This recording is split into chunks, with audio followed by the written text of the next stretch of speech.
יזכו לשנים רבות, נעימות וטובות.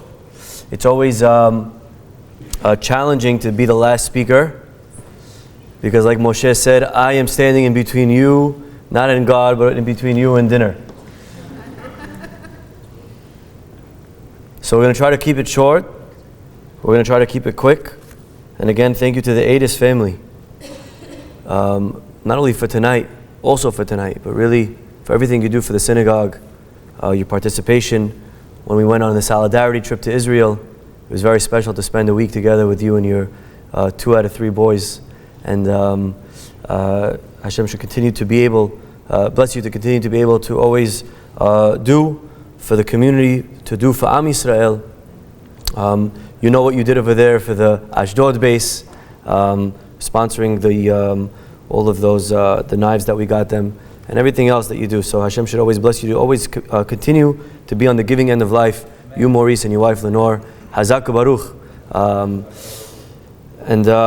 You know, for the rest of us, as we get ready for the holiday of Pesach, we have to remember that the Jewish holidays are not the same as the non-Jewish holidays. The non-Jewish holiday, you're remembering something that happened. July 4th, so we remember July 4th. Before 1776, July 4th wasn't a day. If you told somebody in 1775, oh, happy July 4th, look what we're talking about. Because of something happened, now it became an important day. That is how it works with every non-Jewish holiday.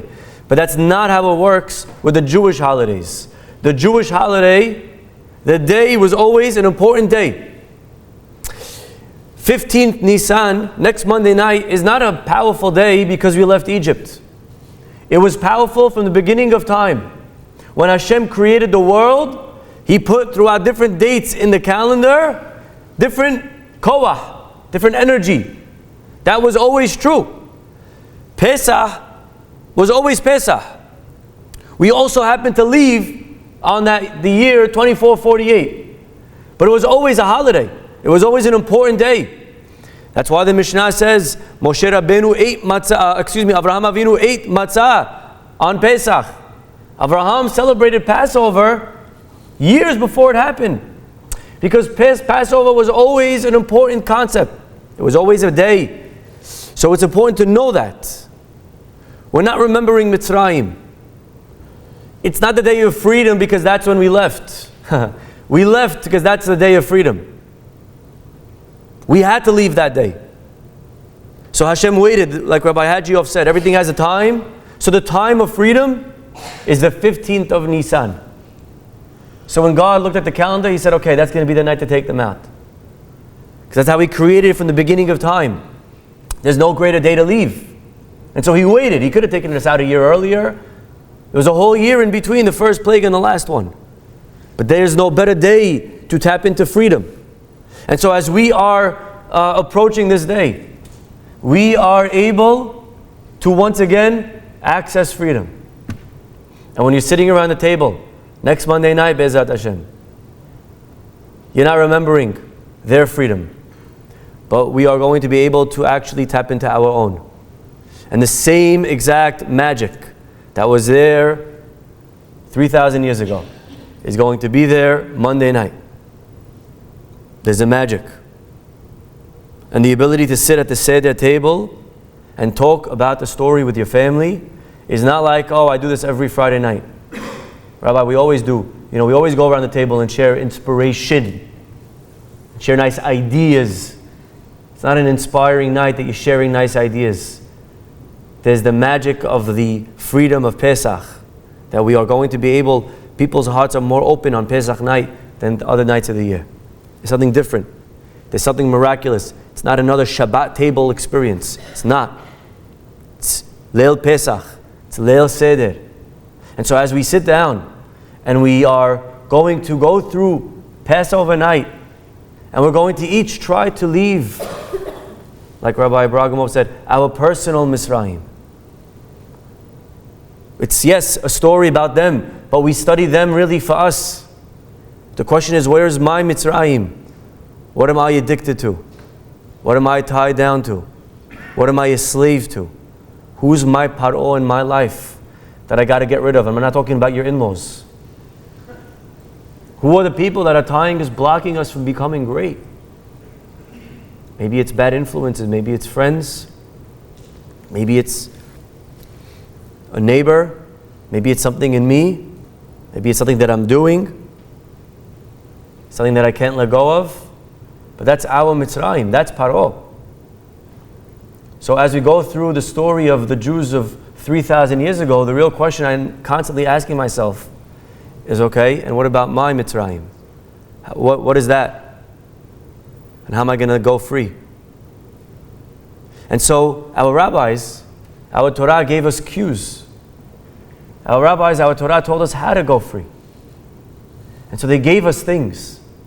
They gave us matzah. And they said, here's matzah, and this could help you access freedom. And here's maror. This will help you access freedom. And leaning. And 4 cups of wine. And everything that we have on Pesach night is going to help us tap into.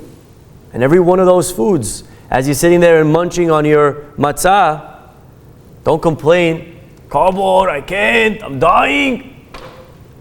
You sure it's this much? Instead, close your eyes and meditate. What does matzah teach me about freedom?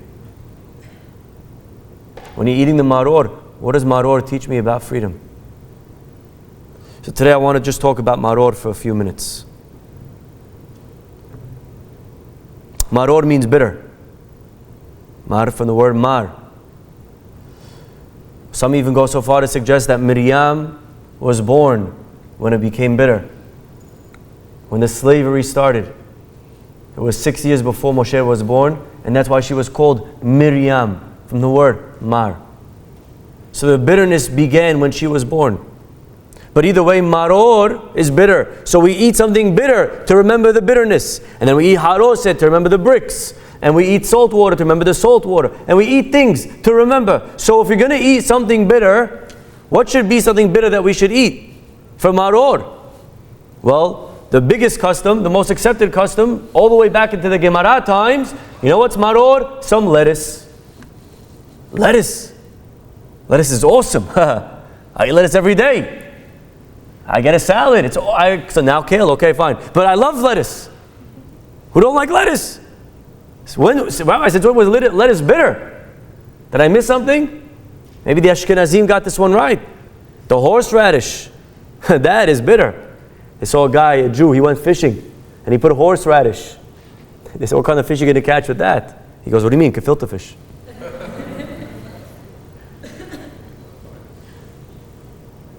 So you have horseradish, makes sense. It's very mad, it's very bitter. But why in the world are we eating lettuce for maror? I go for doubles. Me? Give me more charoset, this is sick. So why exactly are we having this? And the Baalei Musar says something very powerful. Maror is bitter. It's true, lettuce is sweet. But it's only sweet in the beginning. But if you allow that lettuce to stay, eventually it becomes unbearable. It becomes very, very bitter. Isn't this exactly what Paro did? Paro began very sweet. The Pasuk says, Vaya'avidu et bnei Yisrael befarech. Befarech, the Torah writes, beferach, with a soft mouth. Paro came with a smile. Very friendly. Hey guys, don't you want to be good citizens?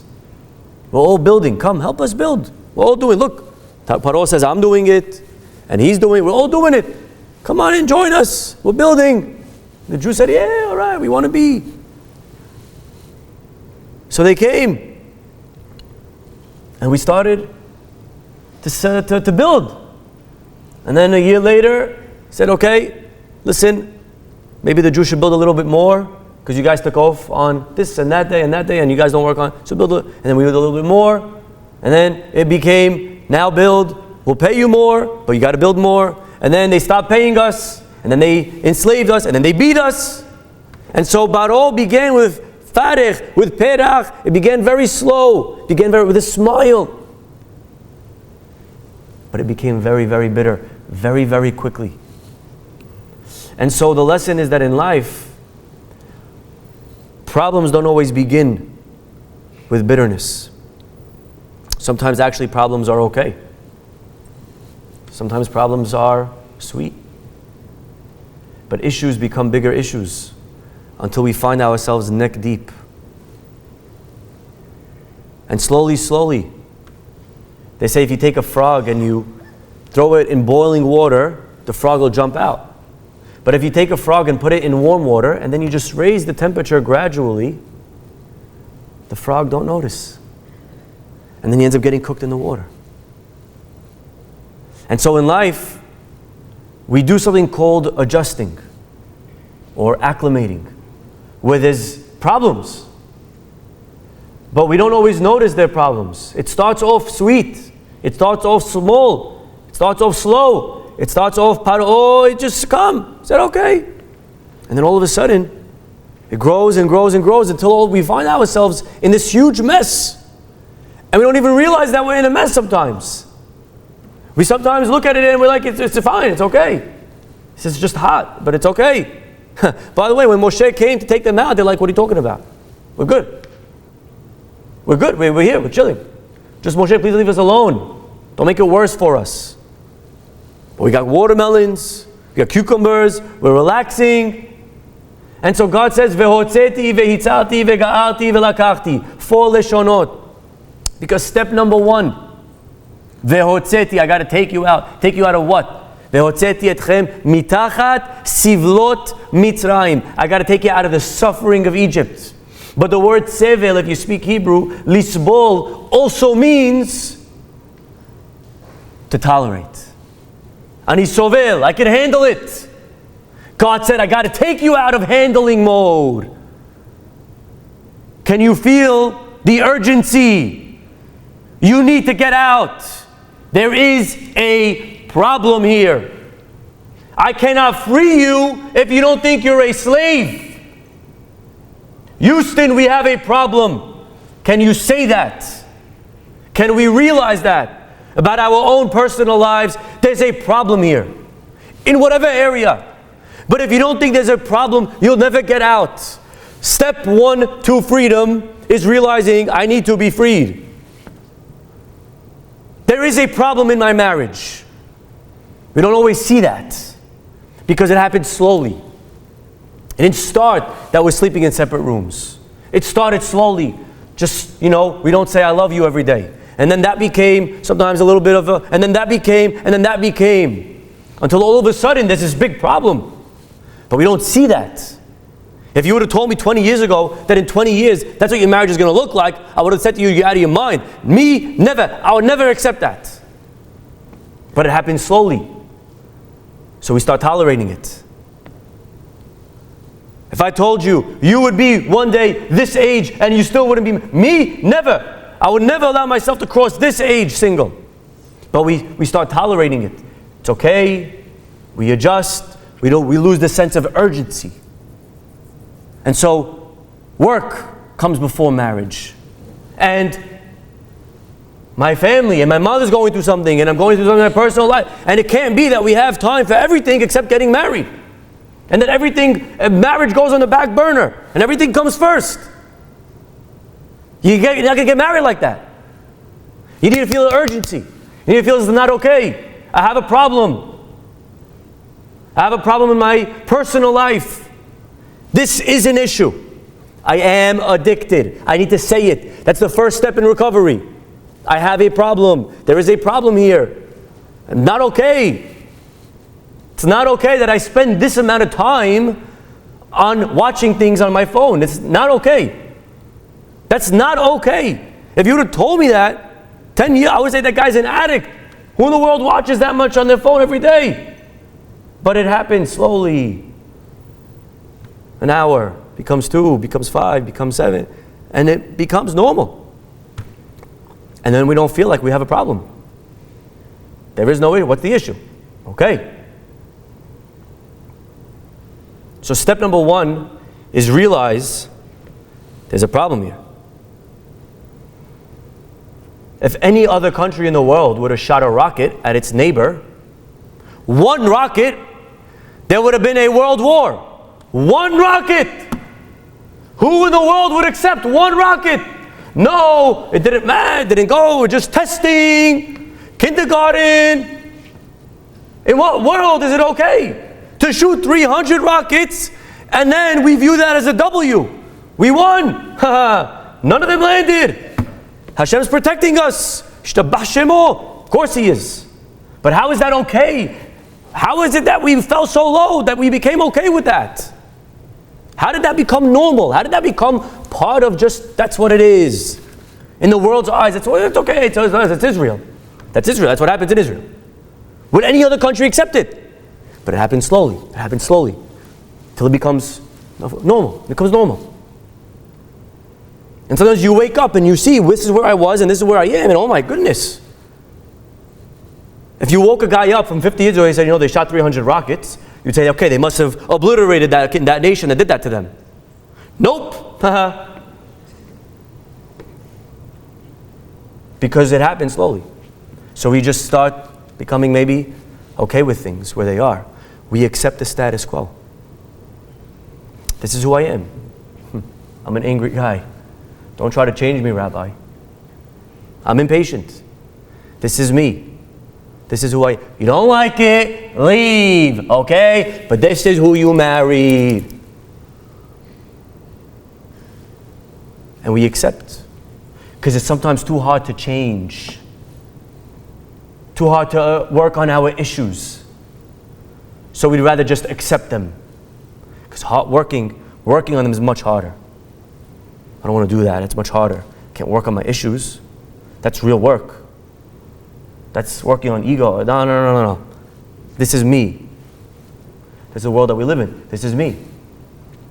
Our world's all accepting me. Whatever me looks like. Don't work on myself. Whatever I'm thinking, whatever gender, whatever thing. This is me. This is me.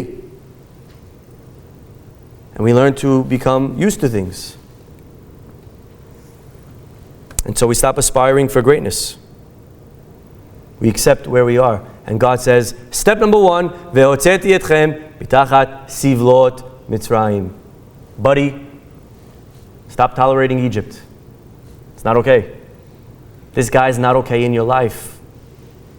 Don't be okay with that. He's not, no. This should not be. Sometimes you look at a couple. Look at a person dating someone. And you see this person and how they talk. And she's like, yeah, it's okay. What do you, it's okay. How is that okay? What planet is that okay? Why are you accepting that? Why are we accepting less than always striving for better? We should not. We should always strive for more. In relationships, in our own journey, Judaism, with Hashem, I could do better.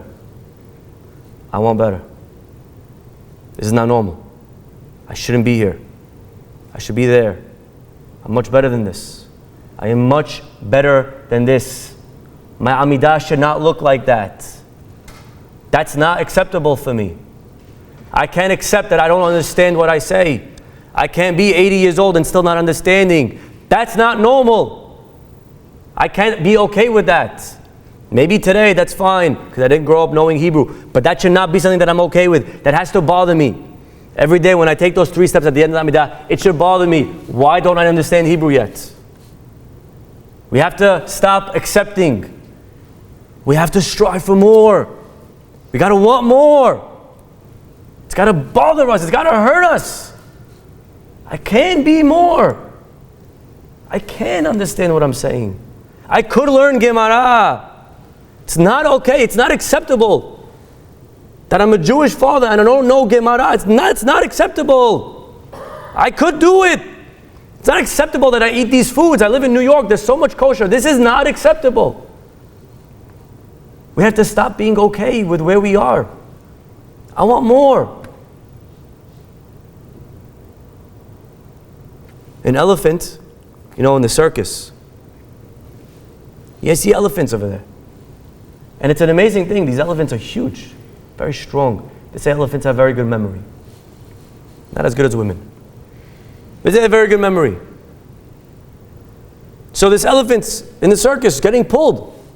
And you say, what in the world is holding this elephant from just smashing through the whole auditorium, running into the streets? What is blocking him? And then you look, you see these tiny strings wrapped around the feet of the elephant.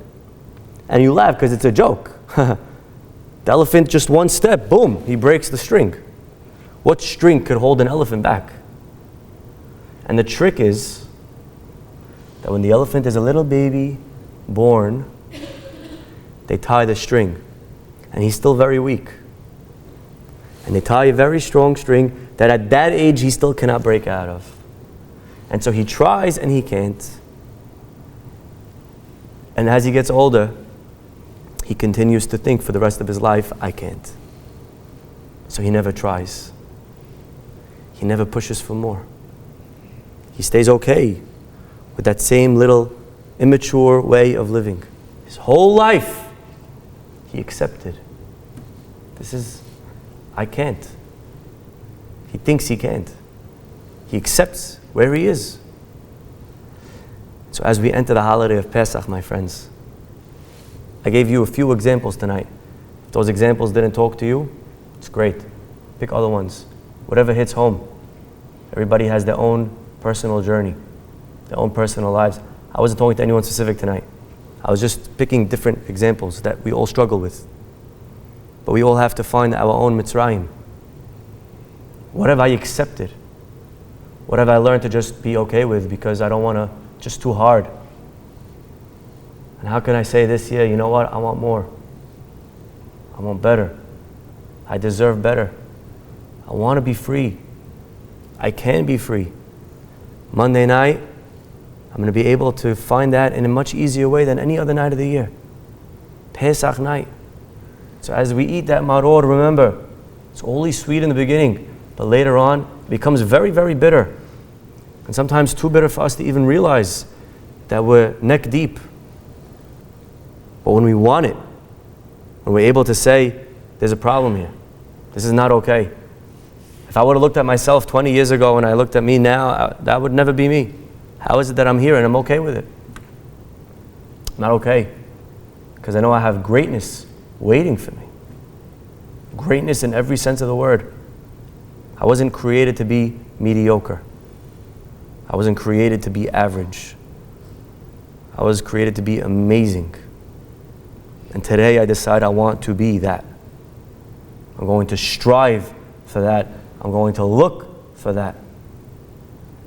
And when we decide that we have a problem, then Hashem says, let's go, baby. Vehotzeti. And I'll help take you out. Wishing everyone here a Chag, Kasher, V'Sameach. Amazing Passover. Tizku l'shanim rabot, neimot v'tovot. We are going to have